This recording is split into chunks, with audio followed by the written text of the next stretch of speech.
आज हमारे साथ बने हुए हैं राजेंद्र सर। राजेंद्र सर से जानेंगे कि 2 फरवरी की सचिवालय मीटिंग में क्या कुछ हुआ।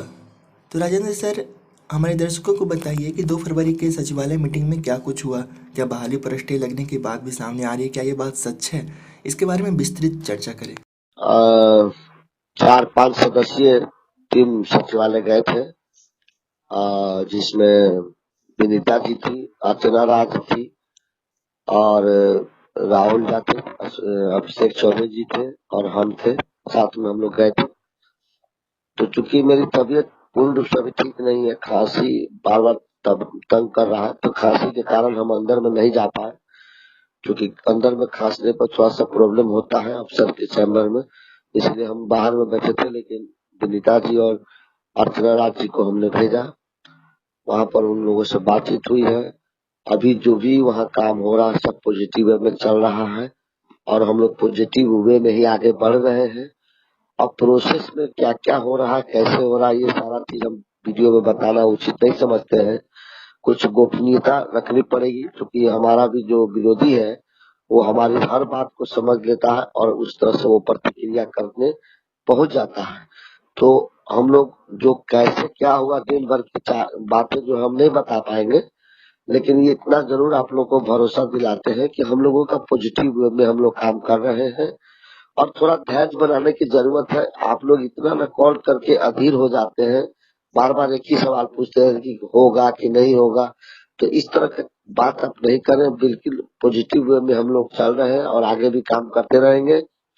काफी कुछ चर्चा हुई है वहां पर, और वहां पर जो भी है, जो अभी हम लोग का बिल्कुल सही पॉजिटिव वे में हम लोग आगे की ओर बढ़ रहे हैं। और हमें उम्मीद है कि बहुत जल्द हम लोग को शेड्यूल जारी हो जाएगा। राजेंद्र सर, कुछ लोग खबर ऐसा फैला रहे हैं कि शिक्षक बहाली पे स्टे लग गई है, रोक लग गई है। क्या ये खबर सच है? बिल्कुल ही गलत खबर है। ऐसा कुछ नहीं। आज दिन भर हम लोग तो सचिवालय में ही थे। ऐसा कुछ नहीं है। और इस तरह का जो खबर अगर किसी चैनल के माध्यम से आया है तो वो गलत है। बिल्कुल इसका मैं खंडन करता हूँ। ऐसा कहीं कुछ दिक्कत, कहीं कोई बात नहीं है। बिल्कुल हम लोग पॉजिटिव वे में काम कर रहे हैं और आगे बढ़ रहे हैं। और उम्मीद है कि बहुत जल्द हम लोगों को 8 से 10 दिन के अंदर में हम लोग को शेड्यूल जारी हो जाएगा। सर, शेड्यूल, नियोजन पत्र, नियुक्ति पत्र कब तक मिलने की उम्मीद है शिक्षा विभाग से? 8 से 10 दिन के अंदर में, 8 से 10 दिन के अंदर में, यानी आज 2 तारीख है तो 10 से 12 तारीख के बीच में ही हर हालत में हमें शेड्यूल जारी हो जाएगा। ऐसे माननीय रणजीत कुमार सिंह जी का कहना है कि वो 8 से 10 दिन से ज्यादा टाइम नहीं लगेगा। तो हमें उम्मीद है कि 8 से 10 दिन के अंदर में शेड्यूल जारी हो जाएगा। राजेंद्र सर, ओपन कैंप जब लगाया जाएगा तो उसका क्या तरीका होगा? एक ही दिन सब लगेगा या जिला स्तर पे, ब्लॉक स्तर पे, पंचायत स्तर पे, किस स्तर पे लगेगा? इसके बारे में बताइए। इस पर भी कोई बात हुई सचिवालय से? देखिए, उसके पहले मैं एक बात आपको अब बताना चाह रहा हूँ, क्योंकि शायद आपको जानकारी नहीं होगी कि अभी भी बहुत से नियोजन इकाई में जो अंतिम मेगा सूची नहीं आ पाया है। तो उसके लिए माननीय प्राथमिक शिक्षा निदेशक महोदय ने एक अल्टीमेटम जारी किया है और उसमें 3 दिन का समय दिया गया है।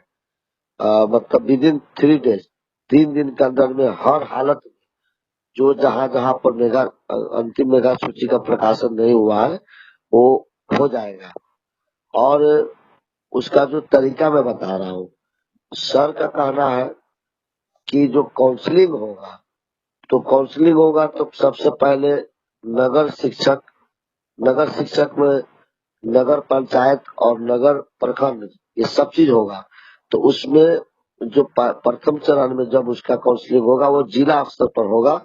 जो सभी नगर पंचायत, नगर परिषद और नगर निगम के अंतर्गत जो भी सीटें खाली होंगी उसका एक ही दिन काउंसलिंग होगा पूरे बिहार का। फिर दूसरे दिन जो है नेक्स्ट, हो सकता है कि 1 या 2 दिन का गैप किया जाए। तो 2 दिन के, एक दिन के बाद फिर आपको नगर सॉरी प्रखंड स्तर का जो काउंसलिंग होगा वो जिला में ही होगा। और एक जिला के अंतर्गत जितने प्रखंड होंगे उसका जिला में उसका काउंसलिंग होगा। और वहाँ काउंसलिंग एक ही दिन होगा पूरे बिहार के 534 जो प्रखंड है उसमें एक ही दिन होगा।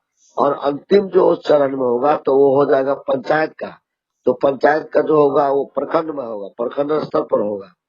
प्रखंड स्तर पर वहां पर जो शिविर लगा करके और एक प्रखंड के अंतर्गत जितने पंचायत होंगे उन पंचायत के सभी लड़के वहां पर आकर के काउंसलिंग करेंगे और अपने अपना सर्टिफिकेट वगैरह वहाँ जमा कर देंगे, क्योंकि जमा हो जाएगा और जमा होने के बाद उसके बाद आगे की प्रक्रिया जो होगी उसको अपनाया जाएगा। राजेंद्र सर, बहुत सारे अभ्यर्थी कॉल करके पूछते हैं कि काउंसलिंग के समय कौन कौन सी डॉक्यूमेंट की आवश्यकता होगी और ख़ास करके कैरेक्टर सर्टिफिकेट लगेगा या नहीं लगेगा और किस स्तर पर लगेगा।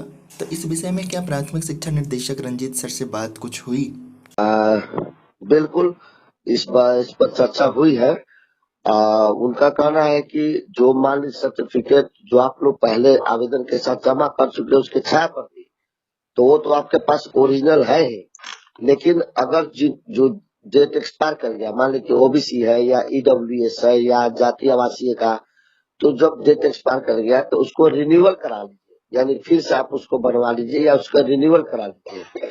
और उसमें एक चीज अर्चना अर्चना राज जी ने एक बात पूछी है उनसे कि क्या सर हम लोग को कैरेक्टर सर्टिफिकेट भी बनाना होगा, तो उन्होंने कहा कि बिल्कुल बनवा लीजिएगा तो अच्छा रहेगा। तो कैरेक्टर सर्टिफिकेट भी हम लोगों को बनाना है, तो उसके लिए भी हम लोग को प्रोसेस करना होगा।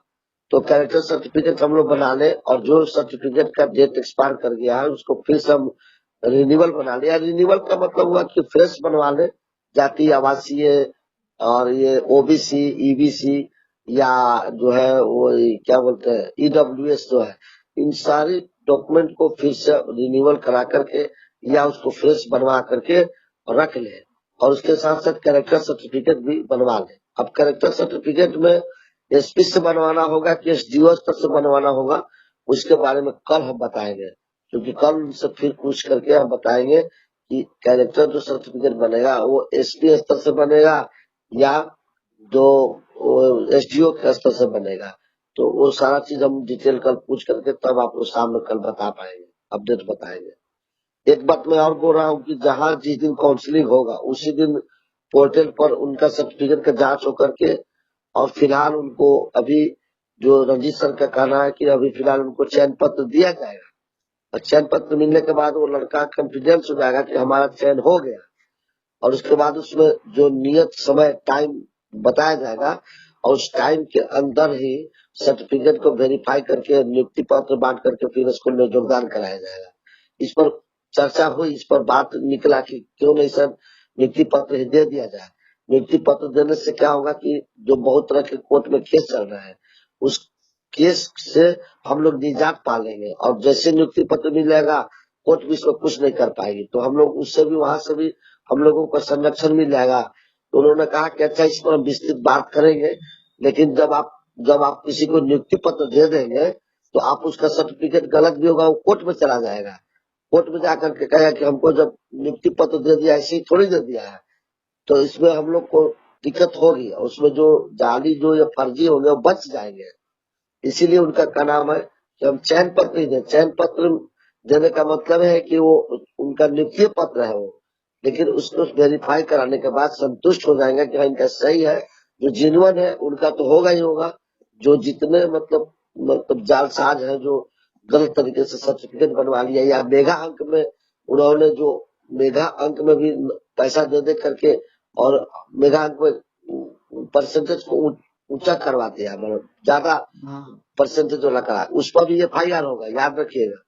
इसलिए जितने भी गोरख धंधा करने वाले लोग हैं, चाहे जो भी स्टाफ है, चाहे वो पंचायत सेवक हो, ग्राम सेवक हो, मुखिया हो, प्रमुख हो या जो भी हो, इस बार इनका नहीं चलने वाला है। क्योंकि अगर कोई भी मेगा अंक मान लीजिए कि कोई नियोजन इकाई उनका मेगा अंक उच्च बना करके वहां मेगा अंक में अंकित कर दिया जबकि उसका परसेंटेज कम है, तो जब वहां पर जांच होगी पोर्टल पर तो जांच होगी तो उस उच्च मेगा अंक को जब देखा जाएगा कि उनका परसेंटेज कम था, इनको ज्यादा बढ़ा कर चढ़ा करके मेगा अंक में जोड़ दिया गया है, तो उन पर एफआईआर होगा और एफआईआर ही नहीं होगा उस नियोजन इकाई पर भी एफआईआर होगा।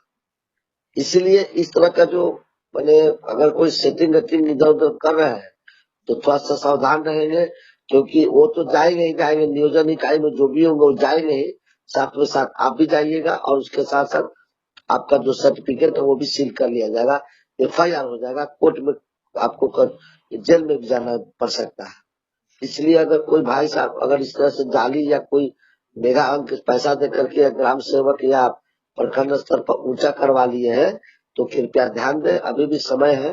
क्योंकि मैं ये बात मैं नहीं बोल रहा हूँ, मैं रंजीत कुमार सिंह जी बोल रहे हैं कि उस पर FIR करेंगे और उसका मेगा अंक कम भी नहीं करेंगे, मेगा अंक उसको कम नहीं करें। मान लीजिए कि मेरा 70% मेगा अंक है और हमने उनको पैसा दे करके नियोजन इकाई को 85% शो कर दिया और शो करके हम मेगा अंक में ऊपर में अव्वल दर्जा प्राप्त कर लिया, तो अगर जांच में निकल जाएगा, क्योंकि जब सर्टिफिकेट जांच होगा तो उसमें परसेंटेज भी बताएगा, तो परसेंटेज बताएगा तो उनका 85% वह शो कर रहा है और होगा उनका 70%, तो उनको हम 85 से 70 नहीं करेंगे बल्कि उनको सीधे FIR करेंगे और FIR करके और उनको जेल भेजेंगे और नियोजन इकाई को भी जेल भेजेंगे।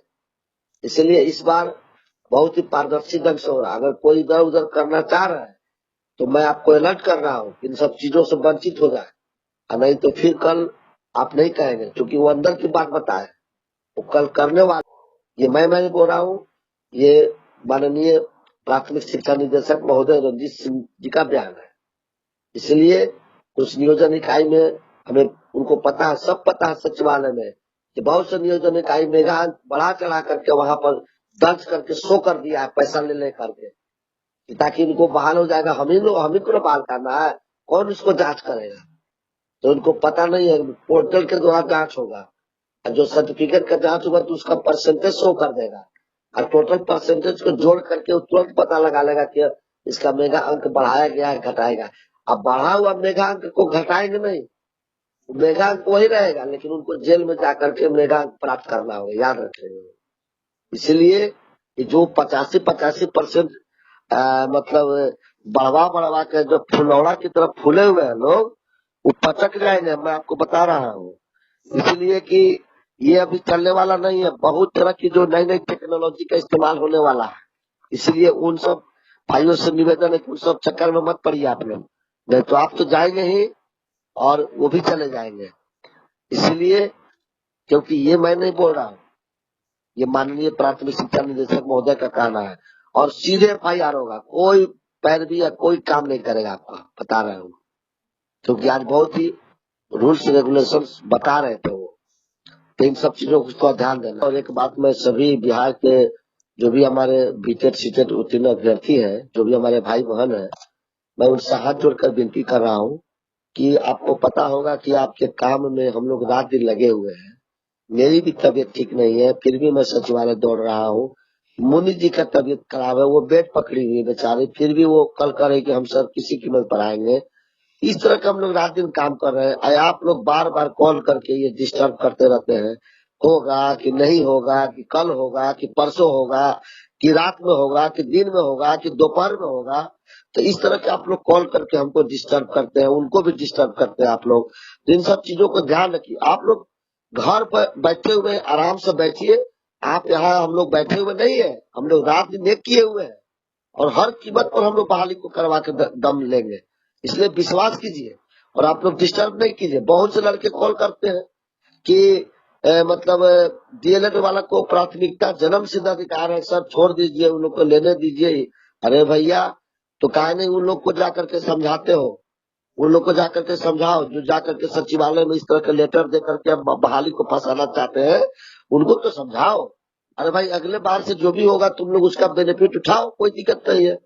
लेकिन इस बार तो जो कोर्ट के आदेश आ गया है और सचिवालय में भी जो शिक्षा विभाग का भी निर्देश है कि वो इस तरह से पारदर्शी ढंग से काम कर रहा है, तो उसमें क्यों इस तरह से आप लोग डिस्टर्ब कर रहे हो और हमारे पास कॉल करवाते हो कि मान जाइए? क्या मान जाए हम? क्या हम शिक्षा विभाग के डायरेक्टर हैं? क्या हमारे बस में है? जो कोर्ट का आदेश है उसका पालन हम भी कर रहे हैं, आप भी कीजिए और जिस समय होना होगा उसी समय होगा।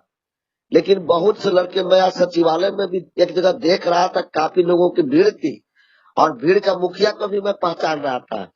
मैं भी, मेरे पीछे भी 2 आंख है, आगे भी 2 आंख है, पीछे भी 2 आंख है, मैं सब देख रहा था और बहुत उत्सुकता से लड़के लोग भीड़ जुट करके, और वो क्या बतिया रहा था, उन लोगों को बरगला रहा था, क्या कह रहा था, वो तो हम सुन नहीं पा रहे थे, काफी दूर में थे। तो ये क्या करना चाहते हैं, उन लड़कों को, जो निर्दोष लड़के, उनको भी ये लोग बरगला करके, फुसला करके और उनको मिसगाइड करके गलत रास्ते की ओर ले जा रहे हैं, और उससे कुछ होने जाना वाला नहीं है। हमको चैलेंज करता है लोग कि हम देख लेंगे, आपका बहाली नहीं होने देंगे। चलो भाई ठीक है, तुम लोग का अगर इच्छा है, लेकिन हम भी प्रयास कर रहे हैं, तुम भी प्रयास करो। हम तो चैलेंज नहीं करते हैं, हम तो शिक्षा विभाग से अनुरोध भी नहीं करते हैं। तो इस तरह का काम आप लोग नहीं करें।